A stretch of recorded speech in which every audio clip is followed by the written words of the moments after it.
ஒரு காட்டுக்குள்ள ஒரு கிளியும் காக்காவும் வாழ்ந்து வந்தாங்க. 2 பேரும் வந்து ஒரு ஹாய் பாய் மாதிரியான ரிலேஷன்ஷிப் தான். 2 பேரும் ஃப்ரெண்ட்ஸ் அப்படின்னு சொல்ல முடியாது. ஒரே காட்டுக்குள்ள நம்ம இருக்கோம். அதனால நம்ம வந்து டாலரேட் பண்ணி தான் ஆகணும் ஈச் அதர அப்படிங்கிற மாரி இருந்தாங்க. ஒரு பிக் பாஸ் கோ கண்டஸ்டன்ட் மாரி அப்படின்னு சொல்லலாம். இல்ல ஒரு நாட்டோடைய பிரஜை அப்படிங்கிற மாரி கூட சொல்லலாம். கிளிக்கு ரொம்ப திமிரு. நம்ம வந்து கலரா இருக்கோம். காக்கா வந்து கருப்பா இருக்கு அப்படின்னு. மனிதர்கள நம்ம என்ன சொல்லுவோம்னா, ஒருத்தவங்க வந்து ஃபேரா இருக்காங்கன்னா, அவங்கள வந்து கலரா இருக்கு அப்படின்னு சொல்லுவாங்க. அதே மாதிரி ப்ரவுன் ஒரு மாரி டார்க்கர் ஷேட் ஆஃப் ஸ்கின் இருக்கும்போது, அவங்கள வந்து கருப்பா இருக்குன்னு சொல்லிடுவாங்க. அவங்க வந்து அது ப்ரவுனா கூட இருக்கலாம். டார்க் ப்ரவுன், சாக்லேட் ப்ரவுன் அந்த மாரி வந்து அழகழகான ஷேட்ஸ்ல இருந்தாலும், அவங்க வந்து மொத்தமா வந்து ஒட்டுமொத்தமா கருப்பா இருக்காங்க அப்படின்னு சொல்லி அவங்கள வந்து பாடி ஷேம் பண்ணுவாங்க.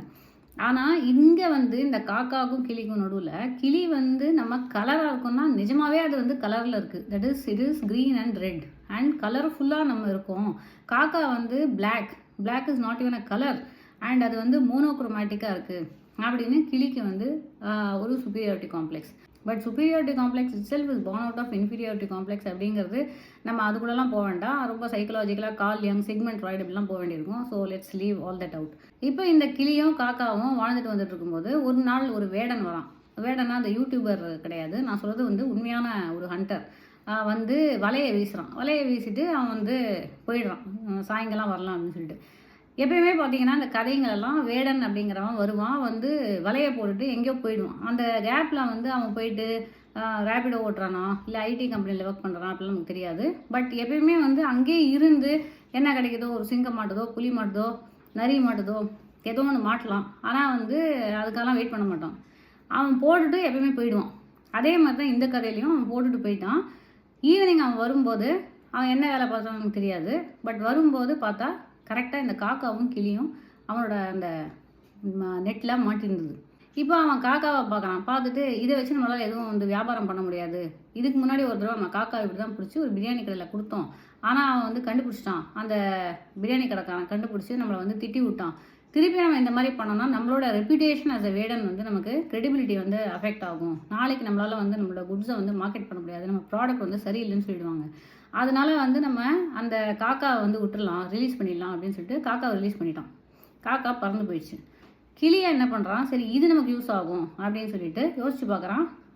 அப்போ தான் அவனுக்கு வந்து ஒரு ஐடியா வருது. டவுனில் இருக்கக்கூடிய ஒரு பெரிய ஜோசியர். அந்த ஜோசியர் வந்து ஒரு பெரிய ஜோசியர்லாம் சொல்ல முடியாது. ஏதோ ஒரு சேனலில் ஒரு காலையில் 6:30 மணி ஸ்லாட் வாங்கி அவர் உட்காந்து பண்ணிட்டு இருக்காரு. அவர் வந்து தன்னோட பிஸ்னஸை எக்ஸ்பேண்ட் பண்ணணும் அப்படின்னு நினைக்கிறாரு.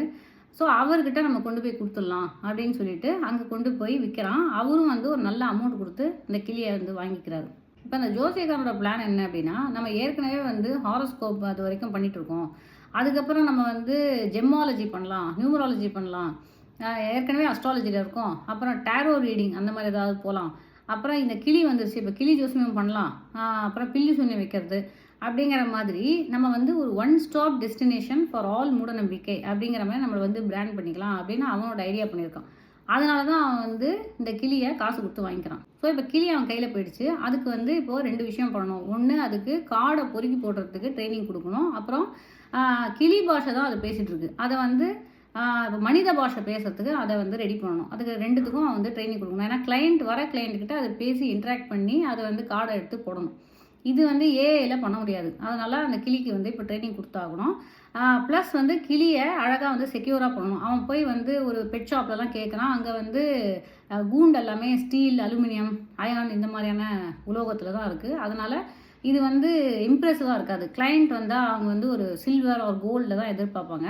அப்படிங்கும்போது இவனுக்கு அவ்வளோ அஃபோர்ட் பண்ண முடியாதனால இவன் வந்து ஒரு கவரிங், கோல்டு கவரிங்கில் ஒன்று வந்து ரெடி பண்ணி அது உள்ளே இதை வந்து அழகாக உட்காந்து வைக்கிறான். டெய்லி அதை க்ளீன் பண்ணி எல்லாம் நீட்டாக அதை வந்து ஒரு அப்படியே தெய்வீகமாக ரெடி பண்ணி வச்சுருக்கான். டெய்லி காலையில் பார்த்தீங்கன்னா அந்த கிளிக்கு வந்து ட்ரைனிங். பச்சை மிளகாவை எடுத்து நாக்கில் தடவி தடவி அந்த கிளிக்கு வந்து அவன் சொல்லி கொடுக்குறான். நமஸ்தே அப்படிங்கிறான். அது நமஸ்தே அப்படிங்குது. அப்புறம் போலோ அப்படிங்கிறான். வாலோ அப்படிங்குது. பேட்டியே அப்படிங்கிறான். பேட்டியே அப்படிங்கிறான். பேட்டியே ஜி அப்படிங்கிறான். பேட்டியே ஜி அப்படின்னா அது வந்து ஒன்று நான் சொல்லுது, இவன் சொல்ல சொல்ல சொல்லுது. இப்போ வர கிளைண்ட்டை வரவேற்கிறது, உட்காத்தி வைக்கிறது, பத்தாயேன்னு சொல்கிறது, அந்த மாதிரியான எல்லா விஷயங்களும் கிளைண்ட்டுக்கிட்ட இன்ட்ராக்ட் பண்ணுறதுக்கு என்னெல்லாம் தேவையோ அது எல்லாமே அந்த இவன் வந்து ஒரு இது மாதிரி எஸ்ஓபி மாதிரி போட்டு அந்த கிளிக்கு வந்து சொல்லி கொடுத்துட்ருக்கான். முதல்ல அதுக்கு கொஞ்சம் கஷ்டமாக இருக்குது. ஆனால் கொஞ்சம் கொஞ்சமாக அது வந்து ட்ரெயின் ஆகுது. அது கரெக்ட்டா சொல்லும்போது என்ன பண்றான்னா, தானியங்கள், பச்சை மிளகா இதெல்லாம் குடுக்குறான். அது நல்லா சாப்பிடுது. அரிசி எல்லாம் குடுக்குறோம். சப்போஸ் அது வந்து சரியா சொல்லல அப்டின்னா, கையில வந்து ஒரு கொம்பு வச்சிருக்கான். சின்ன கொம்ப வச்சுட்டு அப்டிங்கிறா. அதுவும் வந்து அப்டின்னு வந்து கண்ண மூடுது பயத்துல. அடிக்கிறது இல்ல அவன். க்ரூயலாலாம் இல்ல. ஆனா வந்து அத அடிக்கிற மாரி பண்றான். ஆனா அது பயத்துல வந்து அது கரெக்ட்டா எல்லாத்தையும் சொல்லிடுது. சில நாட்கள் யாராவது அரசியல்வாதிங்க இவனுக்கு கிளையன்ட்டா வந்தாங்க அப்டின்னா, அவங்க வந்து நல்ல ஒரு பேமெண்ட் அதுவும் கேஷ் பேமெண்ட்டா குடுத்துட்டு போவாங்க. ஏன்னா, அவங்கள்ட்ட வந்து யூபிஐ அதெல்லாம் வந்து அவங்க பண்ண மாட்டாங்கல்ல. அவங்கள்ட்ட வந்து கேஷா இருக்கும். அது வந்து அ டிமானிட்டைசேஷனுக்கு முன்னாடி இருக்கிற கேஷா, அப்புறமா இருக்கிற கேஷ்லாம் நமக்கு தெரியாது. நல்ல ஒரு கேஷ ஒரு பண்டிலா குடுத்துட்டு போவாங்க.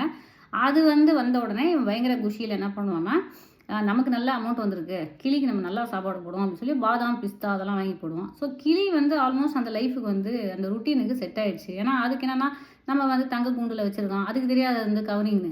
தங்க கூண்டுல நம்மள வச்சிருக்கான். டெய்லி அந்த கூண்டெல்லாம் கிளீன் பண்றான். நமக்கு சோறு போடுறான். கரெக்ட்டான டைமுக்கு சாப்பாடு வந்துருது. என்ன அவனுக்கு வந்து சொல்லும்போது, அவனுக்கு வந்து அவன் கூட என்ன சொல்றானோ, அத நம்ம கூட இருந்து சொல்லணும். அது என்ன லாங்குவேஜா இருந்தாலும் நமக்கு என்ன வந்திருக்கு? நம்ம வந்து கிளி மொழி பேசணும் அப்படிங்கிறதெல்லாம் அதுக்கு வந்து எந்த ஒரு இதுவும் இல்ல. இந்த மொழி நம்ம இப்ப கத்துக்கிறோம். அவன் சொல்லிக் குடுக்குறான். அதுக்கப்புறம் வந்து அடிக்கிறது இல்ல. நம்மள போட்டு வந்து பெருசா டார்ச்சர் பண்றது கிடையாது. அதனால நம்ம வந்து இந்த லைஃபு நமக்கு நல்லா தான் போகுது. அப்பப்போ நமக்கு வந்து பாதாம், பிஸ்தாலாம் வேற கிடைக்குது.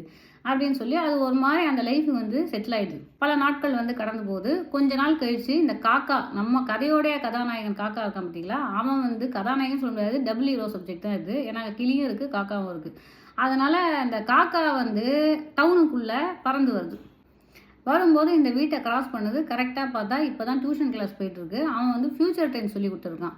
ஆயேகா அப்படிங்கிறான். ஜாயேகா, பாயேகா, சோயேகா அப்படிங்கிறான். இதுவும் வந்து ஆயேகா, ஜாயேகா, பாயேகா, சோயேகான்னு சொல்லிட்டு இருக்கு. இந்த கிளிய நம்ம எங்கேயோ பார்த்துருக்கோமே அப்படின்னா, அடப்பாவி நம்ம ஆளு, நம்ம காட்டுக்குள்ளேருந்து வந்தவன், இங்க இருக்கானா இவன் அப்படின்னு சொல்லிட்டு இந்த காக்கா போய் பால்கனில வந்து உட்காருது.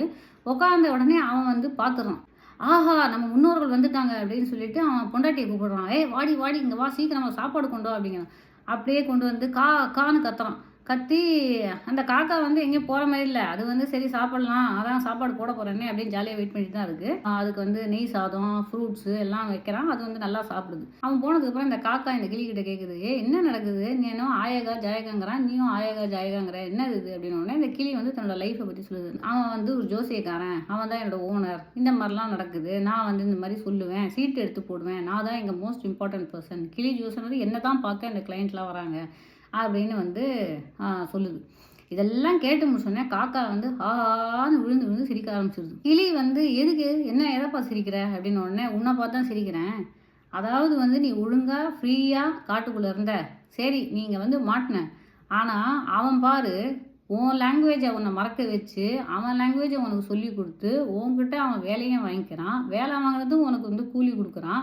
நீ நினைச்சிட்டு இருக்க இது வந்து கோல்டு கேஜ்ன்னு சொல்லிட்டு, கிடையாது. இது வந்து நல்லா பாரு. Covering gauge. அந்த இடத்துல பாரு ஏற்கனவே துரு புடிச்சு, அந்த கவரிங் வந்து வந்துட்டு இருக்கு.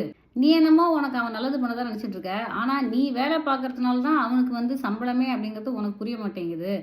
அது மட்டும் இல்ல, உனக்கு கிளி பாஷை ஞாபகம் இருக்கா? அப்படின்னு கேட்குது. கிளி வந்து இல்ல இப்போ தான் ரொம்ப நாள் ஆச்சு. உன்கிட்ட தான் பேசுறேன் நான் முதல் முறையா. எனக்கே பல வார்த்தைகள் மறந்து போச்சு. இப்ப அவனோட மொழி தான் எனக்கு ஞாபகம் இருக்கு அப்படின்னு சொல்லுது. அதுக்கு இந்த காக்கா சொல்லுது, "அட கடவுளே! இப்படி ஆயி போச்சு ஒரு நிலைமை. ஆனா என்ன பாரு, நான் வந்து காட்டுக்குள்ள ஃப்ரீயா இருக்கேன். நான் நானா இருக்கேன். அது மட்டும் இல்லாம முக்கியமா எவன் மொழியும் நான் கத்துக்கல. அவன் காக்கான்னு என் மொழியில என்ன கூப்பிட்டு எனக்கு சோறு போடுறான். இத்தனைக்கும் நான் அவனுக்கு எந்த ஒரு வேலையும் செஞ்சு குடுக்கல. நீ ரொம்ப கலரா இருக்கேன்னு ஒரு காலத்துல பீத்திக்கிட்ட. நல்ல வேளை நான் கருப்பா இருக்கேன் அப்படின்னு நான் இன்னைக்கு சந்தோஷப்படுறேன்" அப்படின்னு சொல்லிட்டு ஜோயின்னு பறந்து போயிடுச்சு. இந்த கதையிலேருந்து உங்களுக்கு என்ன புரியுதோ, அதுதான் இந்த கதையோடைய கரு. இப்படிதான்